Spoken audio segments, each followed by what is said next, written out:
पद्य साहित्य का इतिहास। पद्य साहित्य का इतिहास जो है वो कई सारे लेखकों ने लिखा है, लेकिन इसको मानक मानते हैं आचार्य रामचंद्र शुक्ल का। तो शुक्ल जी है, इन्होंने इस पद्य साहित्य के इतिहास को लिखा है और इसको 4 भागों में बांटा। ठीक है, सबसे पहले आदिकाल है। आदिकाल का एक और नाम उन्होंने दिया था वीरगाथा काल, जो संवत 1050 से 1375 तक आएगा। फिर इसके बाद भक्ति काल आया। भक्ति काल का समय सीमा उन्होंने तय की है 1375 से 1700 तक। और फिर रीति काल है। रीति काल का बहुत सारे जो लेखक है वो श्रृंगार काल नाम भी देते हैं और बहुत सारे इसके और नाम भी है। तो इसके समय सीमा थी 1700 से 1900 तक। और इसके बाद आधुनिक काल जो है वो 1900 से आज तक इसकी समय सीमा है। फिर हम आधुनिक काल की ओर बढ़ते हैं। तो आधुनिक काल में सबसे पहला काल आता है भारतेंदु युग, जो कि भारतेंदु हरिश्चंद्र के नाम से पड़ा है। तो भारतेंदु हरिश्चंद्र जो है वो इस युग के प्रवर्तक हैं और उन्होंने इस युग में अपनी कविताएं लिखी और कई सारे नाटक लिखे और कई सारी उन्होंने विधाएं इसमें लिखी। फिर इसके बाद द्विवेदी युग। द्विवेदी जी का पूरा नाम महावीर प्रसाद द्विवेदी है। महावीर प्रसाद द्विवेदी जो है उन्होंने 1900 में इस काव्यधारा का भार संभाला और इसको 1918 तक आगे बढ़ाया। और इसी काल में जो कविताएं लिखी गई, इस काल में सबसे बड़ी अंतर ये है, हम इसके भी विशेषताओं को पढ़ेंगे तो ध्यान रखेंगे कि इस समय में जो कविताएं लिखी गई थी वो सारी की सारी कविताएं थोड़ा सा दिक्कत ही हुई थी।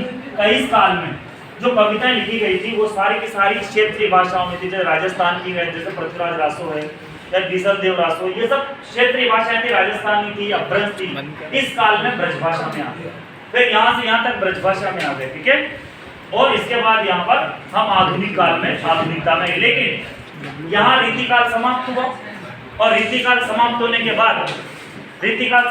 बाद क्या हुआ, भारतीय युग आया तो थोड़ा सा ब्रजभाषा का प्रभाव यहाँ पड़ा। तो इसमें थोड़ा सा मतलब मैं संशोधन करना चाहूँगा कि जो कविताएं लिखी गई थी वो इस समय में सब ब्रजभाषा से संबंधित थी, मतलब थोड़ा सा हिंदी के टच में थी। लेकिन जो गद्य लिखा गया था, जैसे कहानी लिखी गई थी, निबंध लिखा गया था, वो हिंदी में थी, है ना, उपन्यास वो हिंदी में थे और बाकी कविताएं ब्रज में थी। तो पहली बार द्विवेदी युग में महावीर प्रसाद द्विवेदी द्वारा शुद्ध हिंदी के परिमार्जन को महत्व दिया गया कि भाई परिष्कृत हिंदी कैसे लिखी जाए, शुद्ध हिंदी कैसे लिखी जाए। तो ये क्या करते थे कि इनके पास एक पत्रिका थी, वो एक पत्रिका का संचालन करते थे जिसका नाम था सरस्वती पत्रिका। इसके बारे में हम पढ़ेंगे फिर। तो सरस्वती पत्रिका का संपादन करते थे और इनकी पत्रिकाओं में लोग जगह जगह से अपनी रचनाओं को भेजते थे और वो रचनाओं में भेजते थे कि कोई कहानी भेज रहा है, कोई एकांकी भेज रहा है, कोई कविता भेज रहा है। ये क्या करते थे, उसमें संशोधन करते थे और यदि पूरी तरह से सही थी तो उसको अपने प्रेस में छाप देते थे।